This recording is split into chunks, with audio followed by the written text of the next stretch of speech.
Hey there, I'm Chris. Thank you for tuning into Duck Bricks. I'm currently on vacation in California, so let's check out a local used Lego store, Bricks and Minifigs Anaheim.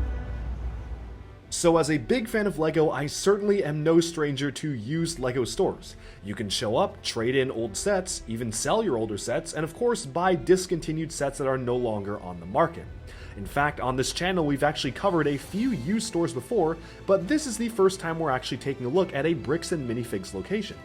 What sets these apart is that they're actually part of one larger franchise, which began in Canby, Oregon. Bricks and Minifigs now stretches across the entire US, and you can find one in almost every state, which is really cool to see. In fact, my home state of Washington has quite a few different locations, and Oregon has 4 to 5. So Bricks and Minifigs in Anaheim is very similar to many of the other Bricks and Minifigs stores. It's not a massive location, but they do make good use of the space, and every time you're going to a used Lego store, you're bound to find very special or some very rare Lego items. In this case, you can see I saw a full set of sealed Bionicle Tohunga, which definitely is a very interesting sight, not something you see very often, as well as a whole host of other rare and unique Lego oddities.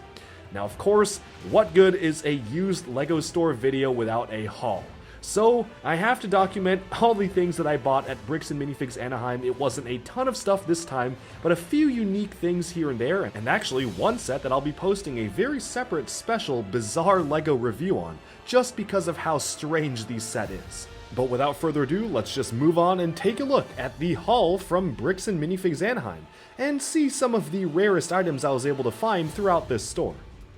Alright, so jumping into our haul here, the first model that I purchased and built was this fantastic LEGO Technic Air Race Jet. This actually came out in 2017, so it was not too old, but unfortunately when it came out, for whatever reason, I missed out on getting it.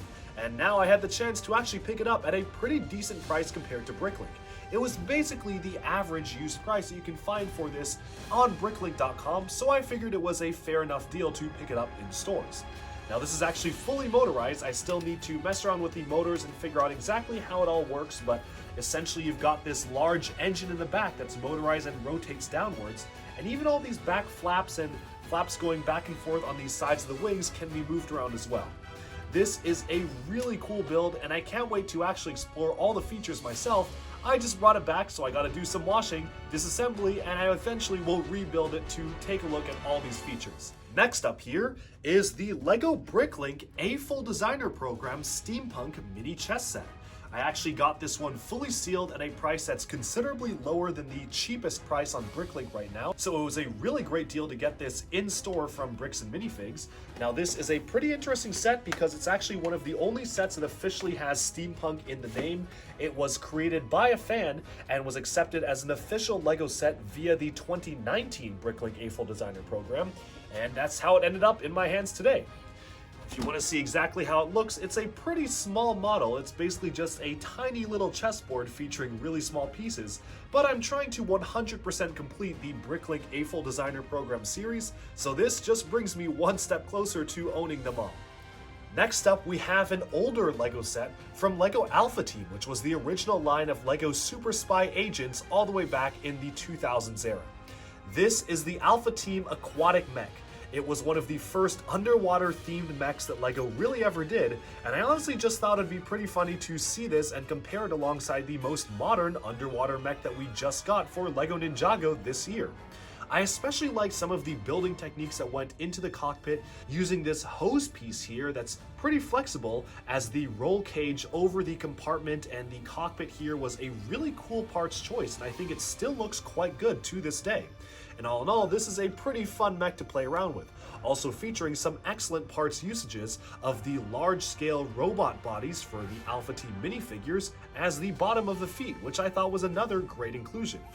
It also comes with this very special black sawfish mold, which is another really cool recolor of this fish to get. And now there's some other stuff as well. This bad boy right here was a fully sealed Nick Bluetooth Deluxe from the LEGO Galador line. Of course, I've taken him out of this packaging, which is a pretty interesting kind of scale of packaging to look at here, but it is a Very interesting model. For those of you who don't know, Lego Galador was another construction experiment Lego did in 2002 to try to make buildable action figures, and is widely regarded as a big failure. Although personally I find many of the pieces in Galador to be very interesting, such as these large jet engine pieces, which you can see Nick Bluetooth has transformed his arms into. Now these pieces can actually fire off a cannon. Let's do that right now. So there we go, shoot a little cannon out of the side here, and all in all, I just thought it was a pretty funny looking figure, and I definitely want to eventually own all of the Galador figures, so this was another step in my way to owning the full collection of basically everything construction related where it comes to Lego.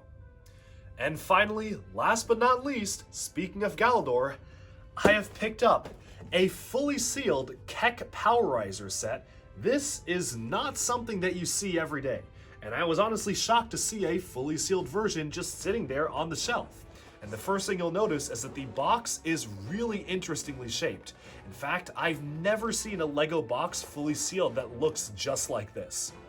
The Keck Powerizer was essentially this electronic toy that you could actually use to play games on, and what was really cool is that they actually integrated it to the TV show. So if the TV show was playing on your TV, it would actually listen to the specific audio cues where episodes featured the Keck Powerizer and react based on that. Alright, but with that fully unboxed, we've completed our entire haul from Bricks and Minifigs Anaheim. Let me know down in the comments below if you've been to this store or if you've been to a Bricks and Minifigs chain, and let me know also what was your favorite thing about the haul, and do you own anything that I was able to get as well.